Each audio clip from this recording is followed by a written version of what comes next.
Hey, it's James from Marketing for Restaurants here, and welcome to episode 109 of Secret Sauce, the restaurant marketing podcast, increasing online order profitability for your restaurant. Some restaurants are quiet, lose money, and the owner works 70 hours a week. Other restaurants are busy, profitable, and the owners work a few hours a day. What's the difference? They have a secret sauce. Join James from Marketing for Restaurants as he helps you come up with your recipe for restaurant success. Your secret sauce.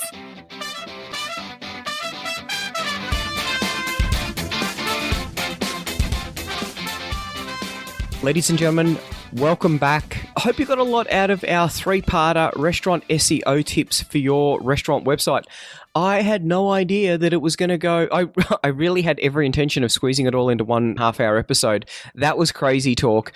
As you can see, there's a lot to SEO, and I know we've had a few questions after it's been released, just about people who starting to get an understanding of just how important SEO is.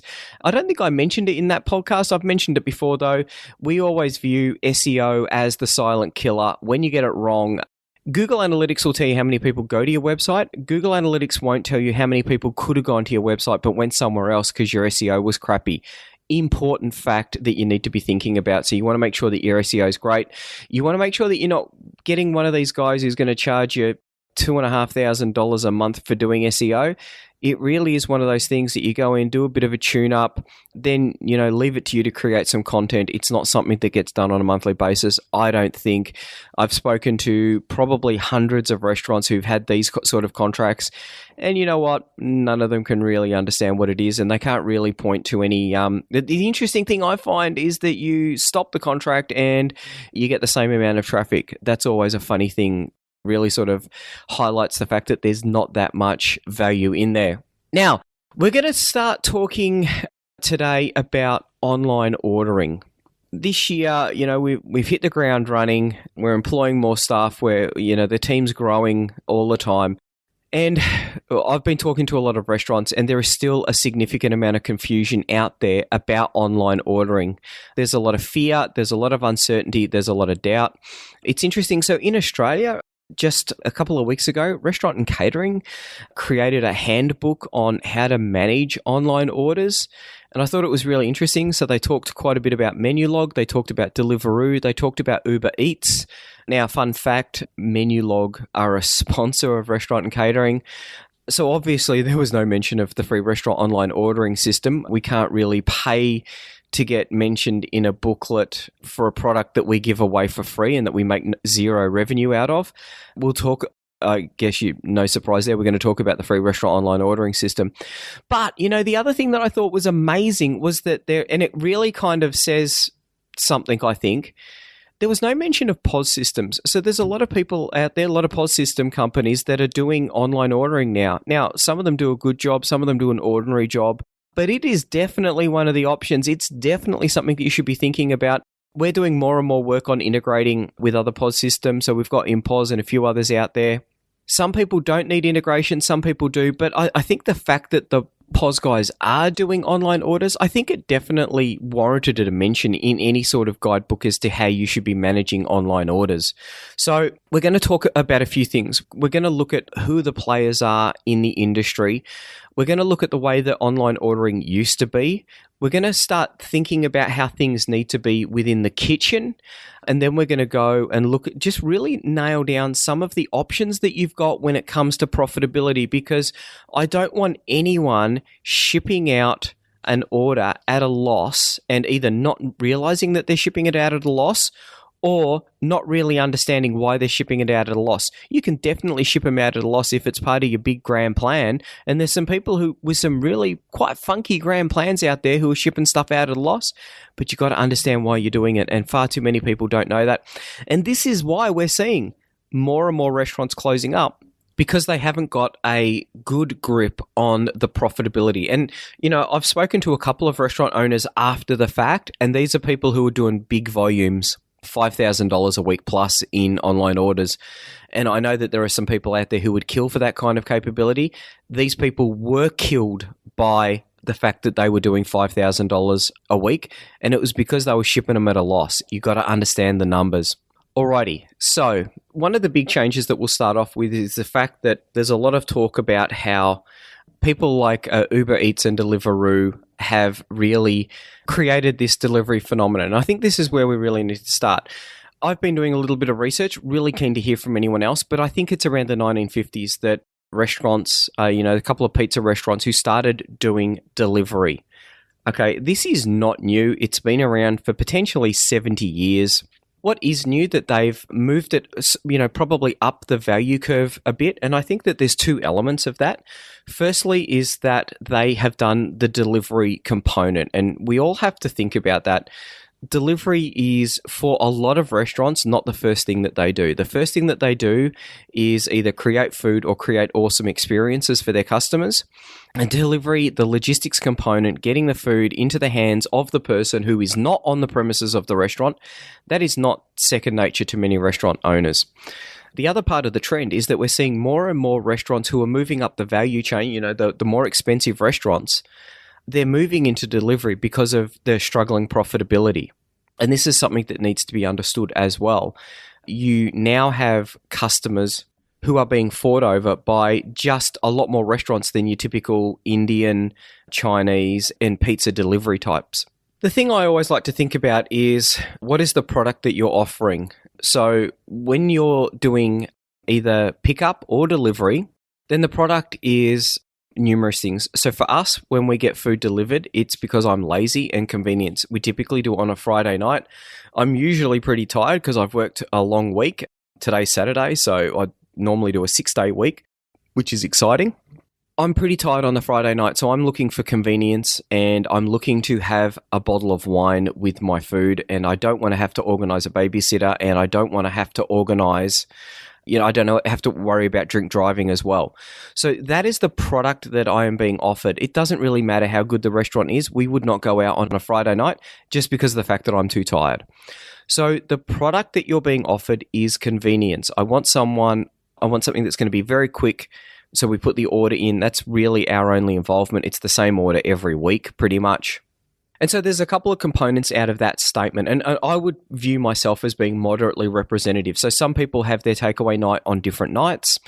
Some people do it for different reasons. They might order it for the kids when they go out. There's a lot of permutations and combinations of that, but it sort of encompasses it. The thing that I do want to highlight, though, is the regularity of it. So we spend a lot more on takeout than we do, or delivery, than we do on eat-in. Significantly more, and we spend it with very few restaurants. If we go out, we do not have a go-to restaurant. We don't have a restaurant that we would go to as our favorite restaurant. We've got probably 5 or 10 that we've been to on multiple occasions, but I'm very comfortable going to a new restaurant. Your takeout customer, your off-premise customer, tends to be a lot more loyal. Obviously, there's exceptions to that rule. Typical example would be a tourist area where people are ordering into their hotel room or their apartment that they've hired for the week. Those people, not loyal. They're going to be out of the area in a week's time. So you're not going to be able to get the opportunity to go back to those people. But I dread to think how much we've spent on takeaway. It's probably $4,000 a year, and probably the restaurant who we order from, they probably get $3,000 of it. Indian's our go-to cuisine, and there's one Indian restaurant that we order from. We may get pizza once a year, and if it's not pizza, we would be getting Chinese. And we know the Chinese restaurant that we've got. So both the Indian and the Chinese restaurants are our customers with Frollo. So there's a couple of things that come out of this. One, your product that you're offering is different. Secondly, you need to be thinking about the long-term customer value for those customers, because this is where it's really at. The fact that I am spending $3,000 a year, that's probably of note to multiple restaurants. I'm the kind of customer that they would probably like. Interestingly enough, not many people go out there targeting me. Interestingly enough, it's because we don't use an aggregator, so it's not known that by other companies that we are a frequent orderer. Now, we've been with the current Indian restaurant, I would have thought, for probably 12 or 18 months. Before that, we were a bit loose. We were sort of looking around for a new restaurant. Some of them were good, some of them were great, some of them were ordinary. And one of the big areas that we found a big variability in was packaging. So this is something else that you want to be thinking about, packaging. We would get food that had leaked into the bag, so there was sauce all over the place. Now, my wife and my son, they love mango lassies, so we order a mango lassie. I know, it's crazy. We're ordering a drink. It's just madness. And on top of that, it's the worst thing in the world to ship. Now, our current restaurant, I don't know what they do, but they've nailed the shipping part of a mango lassie.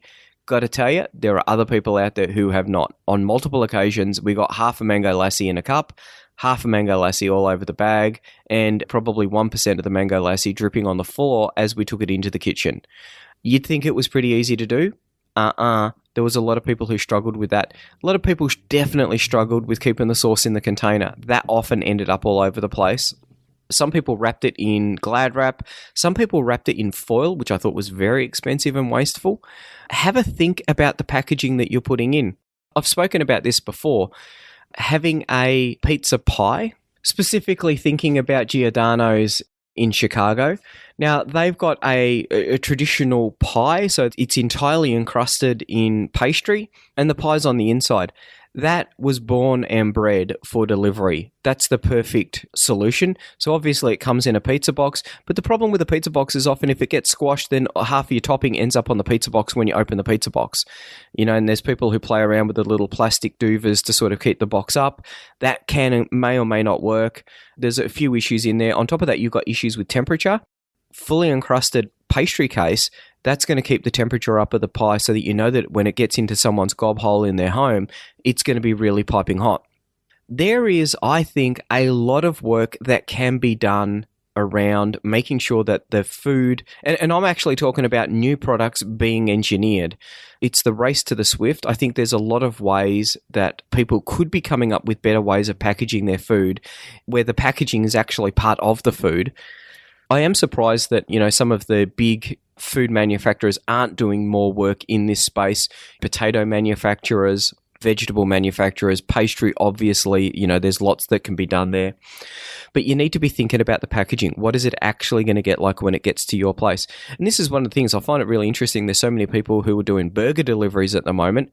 Burgers don't travel well. How can you make a burger that is going to travel well? And so what I would do is potentially look at making a full, rather than cutting the bun in half, is there a way that you can create a bun, then scoop out the middle, then put all of the burger filling in the middle, and then covering it up? Something so that it's going to be a little bit easier to eat, a little bit easier to transport, and keep it warmer. Think about the packaging. Think about the branding that you've got with that packaging. And I know it's hard if you're running a small business where you don't have the turnover to do bespoke cardboard packaging or plastic bags. I find it interesting. So when we get food ordered we had pizza at work. It was someone's birthday. We always like to have a bit of a party when it's someone's birthday. And they wanted pizza and it was delivered and it came in a menu log bag. And the kind of thing that we've had a discussion with them about is, so you look like a menu log delivery guy. You look like you're building Menu Log's brand. And he didn't really understand what we were trying to get at. I wouldn't be advertising another company's brand, particularly when they're an order aggregator. So have a think about the experience, have a think about your customers, delivery, takeout, pickup, whatever it's going to be, that's a big component. Then think about the packaging. So next on is the kitchen. So there's a couple of things to think about here. One, obviously, is prep time. How long does it take you to prepare a meal? And that's important because of the fact that, I've already mentioned it, we order on a Friday night. We see some restaurants doing 50% of their revenue, north of 50% of their revenue in 6 hours of the week. So Friday and Saturday night, massive, massive, massive online ordering times. You're not going to be wanting to have a menu that's going to take a lot of time. The real value in takeout and pickup is the fact that it decouples you from the number of seats you've got. Now, I've been in restaurants where there are 10 seats. I've been in restaurants where there's 500 seats. However many seats that is, there's a relationship between the number of seats that you've got and the throughput of your kitchen.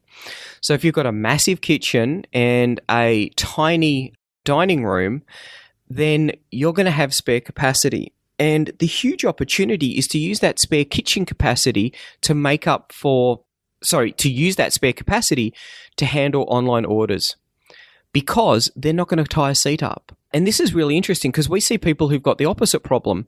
They've got a decent sized dining room and they've got a small kitchen, and on a Friday or a Saturday night, it's 30 minutes, 45 minutes before the orders are coming out. So they're working really hard front of house to try and obfuscate the fact that the food takes a long time to come out. There's the bread baskets, there's the complimentary entrees, sort of to keep things going. There's a couple of drinks before dinner, all of those sort of things to try and keep people happy because of the fact that it's going to take a long time for their food to come out.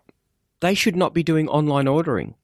And I've spoken to people where they really struggle with throughput in the kitchen on a Friday and Saturday night, and then they're signing up to Uber Eats. And it's like, why on earth would you do that? You've just taken a big problem, a fundamental problem in your restaurant, and you have made it 10 times worse. And you've done it so that you can be unprofitable. That is crazy bananas.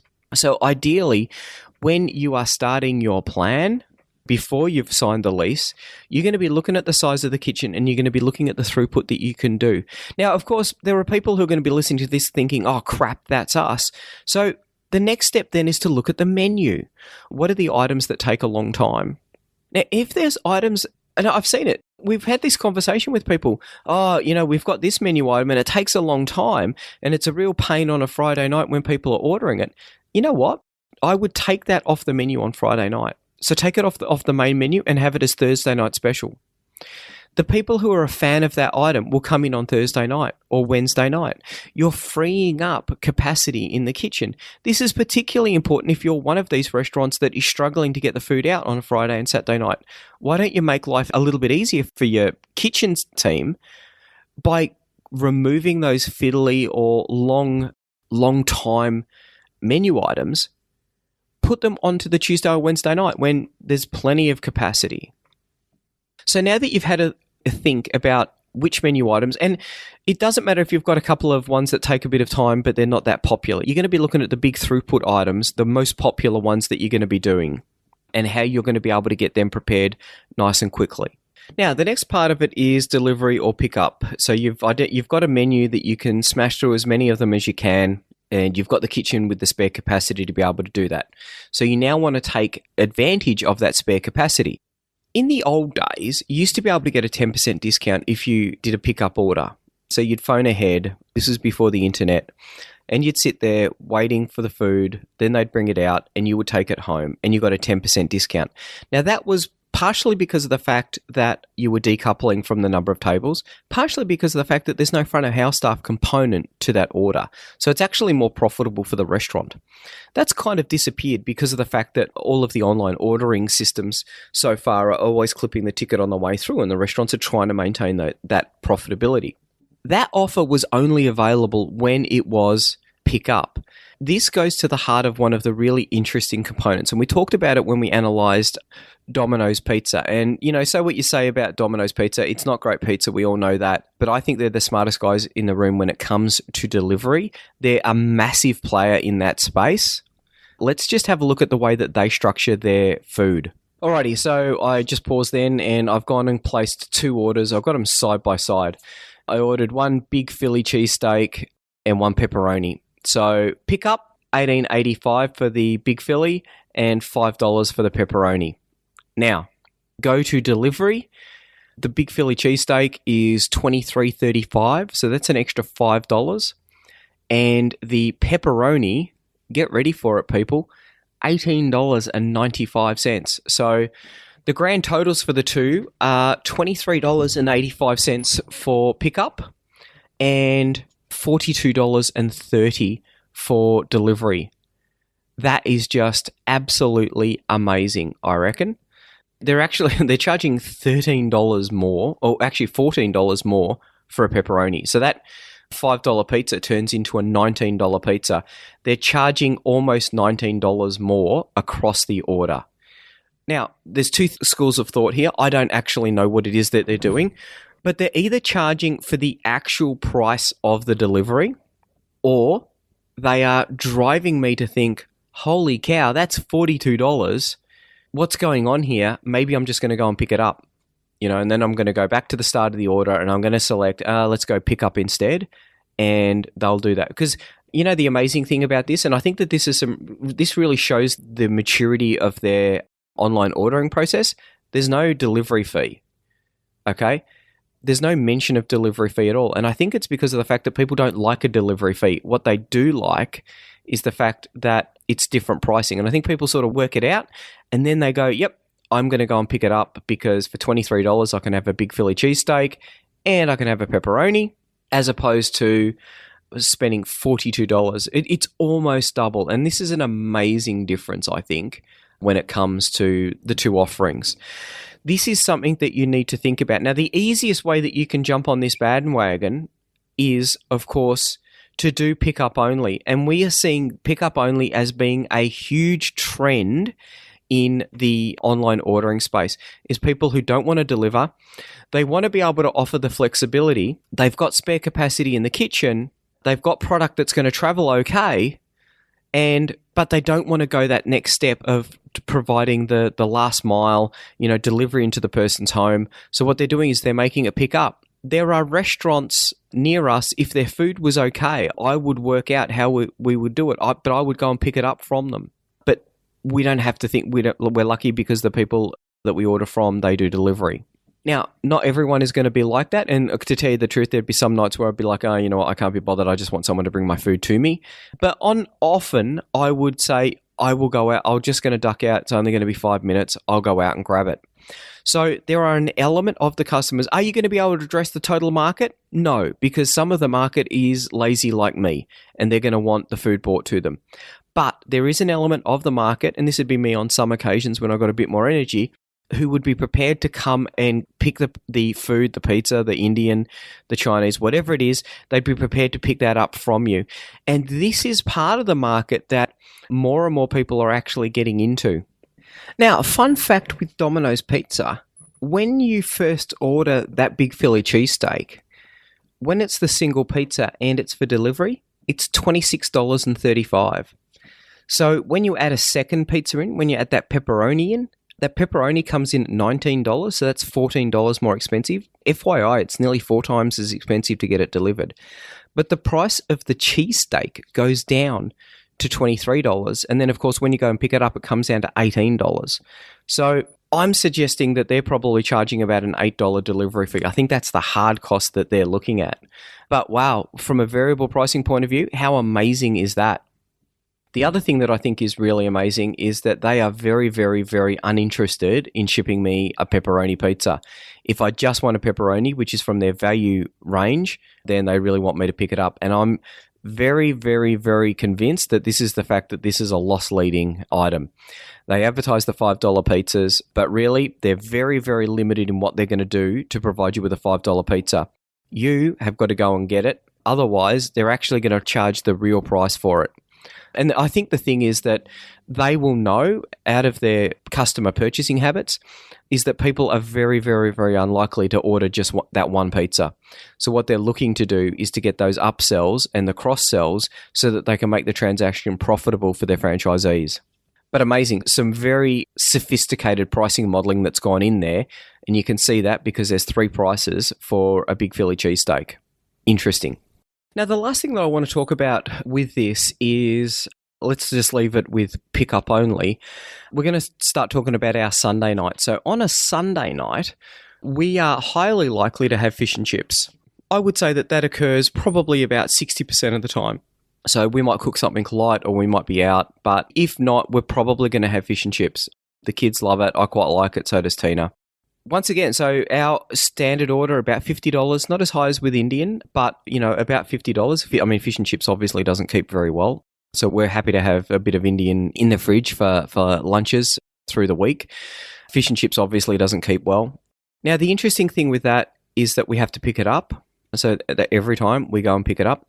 The other thing that I find really interesting with it is the fact that we have to pre-phone in the order. So we'll either do one of 2 things. We'll go there and give them our order, and then we'll go and do 10 minutes worth of shopping, or we will phone in our order so that it's ready for us and so that we can pick it up. I find this absolutely bizarre for 2 reasons. One, they have someone on a busy night, they will have someone on the phone almost all of the time. And I know that they often get the order wrong. Not often, but it's certainly not impossible that they get the order wrong on multiple occasions. We know what our order is. It's the same order every time. Every time it's the same order.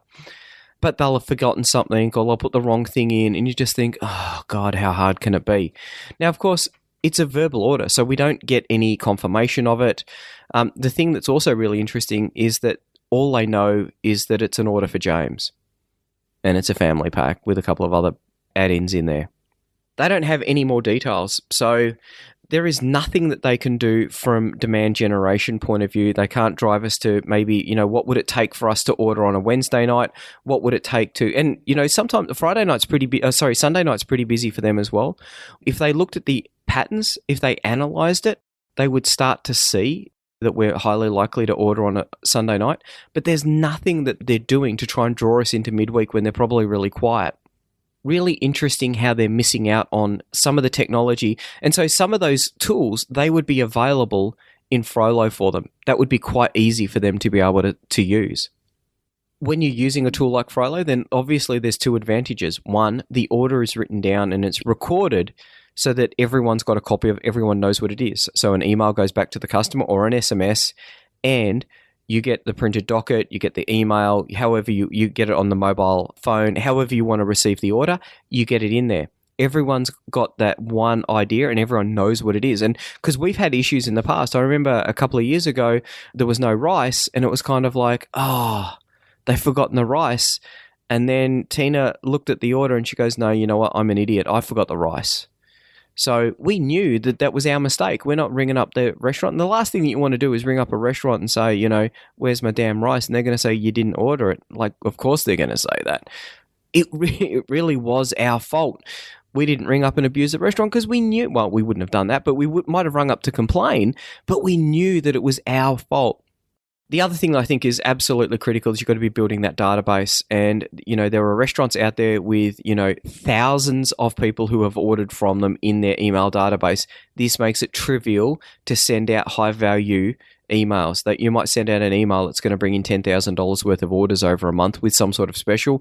You can do clever things like try and move demand from your Fridays and Saturdays into midweek. There's lots of things that you can do. You can drive new product. If you don't have those emails, if you don't have the phone numbers, then it's very hard for you to be able to do that. So I'm going to end off now. We'll come back next week and we'll continue on the story of online ordering and how to make it profitable for your business. You have a busy week now. Bye. Want more customers for your restaurant, cafe or takeout? Every month, our marketing tools and information are used by thousands of restaurant owners just like you to help them find more customers and turn them into repeat customers. All of our tools and information is designed specifically for restaurant owners. We know you don't have a lot of time to spend marketing or learning complicated procedures, so our tools are quick and easy to use. If you're looking to increase your revenue and profits or want to work less hours, check out marketingforrestaurants.com.